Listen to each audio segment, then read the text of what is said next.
তেলটা কাটবো না নমঃ শিবায় নমঃ শিবায়।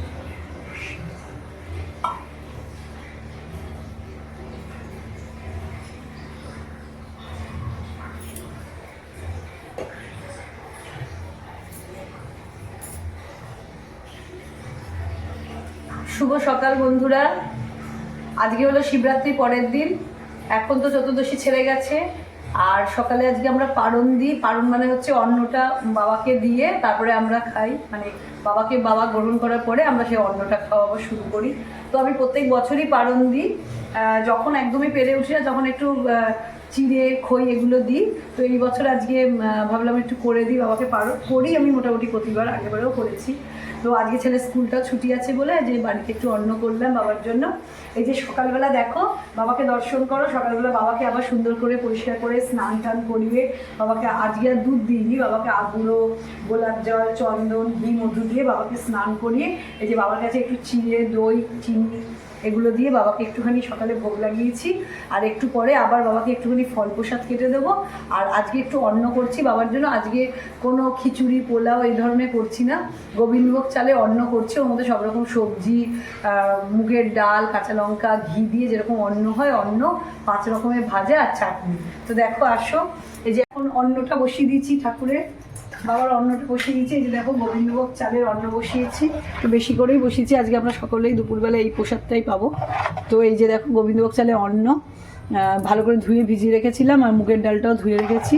আর এর মধ্যে যত রকমের সবজি, এখনকার সবজি আছে, কুমড়ো, পটল, আলু, বিনস, এই ধরনের সবজি সব দিয়ে, কাঁচা লঙ্কাটা অল্প দিয়েছি। তো দিয়ে এই যে অন্নটা বসিয়েছি। এখন অন্নটা নিজের মনে হতে থাকবে। আর এই যে 5 রকম সবজি বুনিয়ে রেখেছি। এই 5 রকম ভাজা হবে, আলু ভাজা, বেগুন ভাজা, ভেন্ডি ভাজা, পটল ভাজা, আর উচ্ছে, যেহেতু তিতো ভাজা শস্য দিতে হয়, একটু উচ্ছে ভাজা হবে। আর একটু টমেটোমের চাটনি করে দেবো।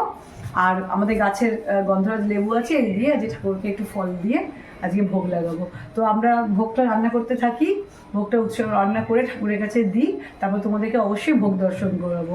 তো আজকে পালনের ভোগ, তো আজকে ভ্লগে এগুলোই থাকবে, দেখতে থাকো। আজকে ভোগ দর্শন করাবো। আর রাতে আজকে আমরা আর সিদ্ধ চালে অন্ন খাবো না, রাতে আমরা লুচি, তরকারি এগুলোই আজকে খাবো। কালকে থেকে আবার নর্মাল খাওয়া দাওয়া হবে। তো আমরা চেষ্টা করি 3 দিন পালন করা যায় না, এর পরের বছরও করে উঠতে পারবো কিনা, কারণ ছেলে তখন স্কুলে পরীক্ষা টরীক্ষা এগুলো শুরু হয়ে যাবে। তো এই বছরে একটুখানি পেরে উঠলাম বলে বাবাকে দিলাম, বাকির ইচ্ছা। তো তোমরা দেখতে থাকো, আমি এখানে ভোগটা রান্না করি। আর তোমাদেরকে অবশ্যই ভোগটা পুরো দিয়ে আরতি করে তোমাদেরকে অবশ্যই দেখ হলো মহাবন্ন ভোগ হয়ে গেছে।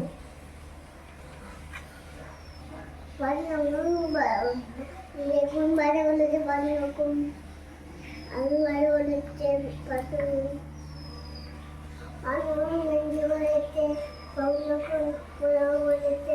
আর কি করেছে বাবা? চাটনি বলেছে, আর ডাব করেছে।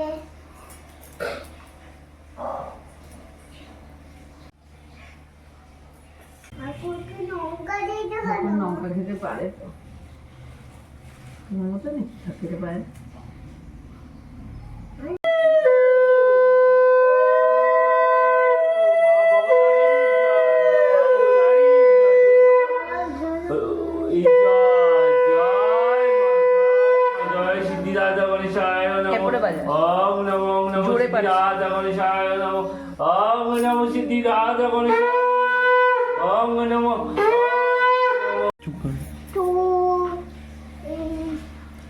তো দেখলেন আমাদের ভোগ আরতি, ভোগ দর্শন করলেন।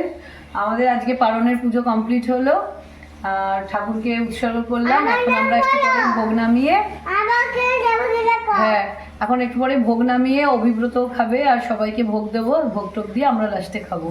তো এইভাবে আমরা আমাদের নিয়ম আমাদের সাধ্যমতো করলাম। তো তোমরা অবশ্যই অভিব্রত চ্যানেলে আরও নতুন নতুন জিনিস দেখতে থাকো। আর অবশ্যই চ্যানেলকে সাবস্ক্রাইব করো, লাইক করো, আর অনেক কমেন্ট করে জানিও তোমরাও কে কে শিবরাত্রি করলে, কে কে ভোগের পালনের ভোগ দিলে। তো এই বলে আজকে ব্লগটা শেষ করছি। সবাই ভালো থেকো, সুস্থ থেকো। বাবা মহাদেব, মা জগৎজননী সকলের ভালো করুক, মঙ্গল করুক। জয় শিবরাত্রি। আমার সব ঝুড়িটা মধ্যে আপনার